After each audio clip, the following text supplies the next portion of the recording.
Menteri Pertahanan Prabowo Subianto menjelaskan ancaman komunisme di Indonesia.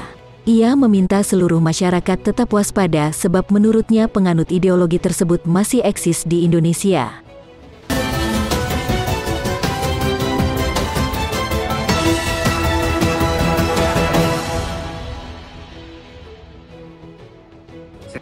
Di Hari Kesaktian Pancasila, yang pertama, jangan sampai sejarah kelam kekejaman PKI itu terulang lagi, itu yang pertama.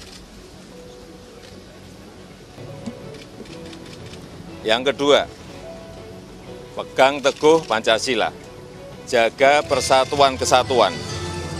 Jangan beri ruang kepada ideologi lain yang bertentangan dengan Pancasila. Apalagi memberi ruang pada PKI, tidak. Yang ketiga, posisi pemerintah sangat jelas. Pegang teguh TAP MPRS nomor 25 tahun 1966. Artinya apa? Komitmen kita, komitmen saya, komitmen pemerintah jelas. Karena di TAP MPRS 25 tahun 66 jelas bahwa PKI itu dilarang. Itu jelas sekali.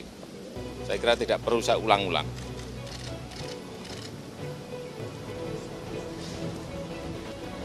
Ya. Kemudian yang terakhir, saya mengajak seluruh komponen bangsa dan saya perintahkan kepada TNI Polri serta seluruh lembaga pemerintah untuk bersama-sama bersinergi membangun bangsa, membuat rakyat tenang dan tentram, dan bersatu padu menghadapi persaingan dan kompetisi global. Kedua adalah ajaran komunisme, Marxisme-Leninisme. Itu yang tertulis. Keturunan ini melanggar TAP MPR apa? Dasar hukum apa yang dilanggar sama dia? Jadi jangan kita mengada-ada. Saya orang yang patuh peraturan perundangan. Ingat ini. Kalau kita melarang, pastikan kita punya dasar hukum. Zaman saya tidak ada lagi keturunan dari apa, tidak. Karena apa? Saya menggunakan dasar hukum. Langkah Panglima TNI Jenderal TNI Andika Perkasa membolehkan anak keturunan Partai Komunis Indonesia, PKI, mendaftar jadi prajurit TNI mendapat apresiasi. Namun menurut Kepala Center for Intermestic and Diplomatic Engagement, CAIT Anton Aliabas, ini harus diikuti kebijakan yang konkret. Anton menilai, pembuatan kebijakan itu sebagai bentuk pelembagaan atas sikap anti-diskriminasi di lingkungan TNI. Hal ini penting dilakukan guna menghindari adanya dugaan lip service atau keputusan yang bersifat ad hoc semata, ungkap Anton. Anton menilai, pembuatan kebijakan itu sebagai bentuk pelembagaan atas sikap anti-diskriminasi di lingkungan TNI. Hal ini penting dilakukan guna menghindari adanya dugaan lip service atau keputusan yang bersifat ad hoc semata, ungkap Anton.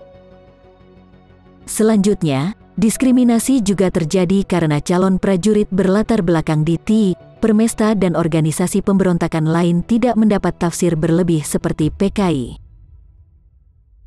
Anton juga menyebutkan, pelarangan keturunan juga berpotensi melanggar HAM dan UUD 1945.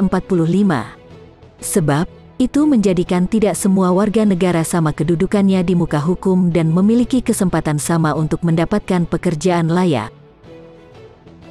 Tidak ada manusia yang bisa memilih untuk dilahirkan oleh keluarga siapa. Karena itu, langkah membebankan keturunan atas tindakan pendahulunya tidak memiliki dasar hukum kuat. Terkait isu infiltrasi ideologi komunisme yang mungkin dibawa oleh keturunan, Anton mengatakan hal tersebut berlebihan. Dalam konteks tersebut, menurut dia, TNI telah memiliki mekanisme dan standar baku tersendiri dalam melakukan seleksi penerimaan. Jika kita melihat lebih jauh, ideologi komunis sudah gagal berkembang, baik pada level nasional maupun internasional, jelasnya. Dirinya justru lebih khawatir dengan ancaman lain seperti konservatisme dan radikalisme agama yang belakangan ini mengalami perkembangan cukup signifikan. Ancaman radikalisme agama yang berdasar pada pemahaman konservatisme agama mengalami peningkatan signifikan belakangan ini, katanya. Oleh karena itu, dia menuturkan bahwa penting bagi Panglima TNI membuat kebijakan adanya evaluasi berkala terhadap mekanisme seleksi, termasuk tes wawasan kebangsaan yang dimiliki oleh TNI. Hal ini penting dilakukan untuk terus mengkontekstualkan ancaman kontemporer yang dihadapi TNI secara organisasi. Kepekaan atas perkembangan ancaman kekinian akan berkontribusi dalam pembangunan profesionalisme TNI, tutupnya.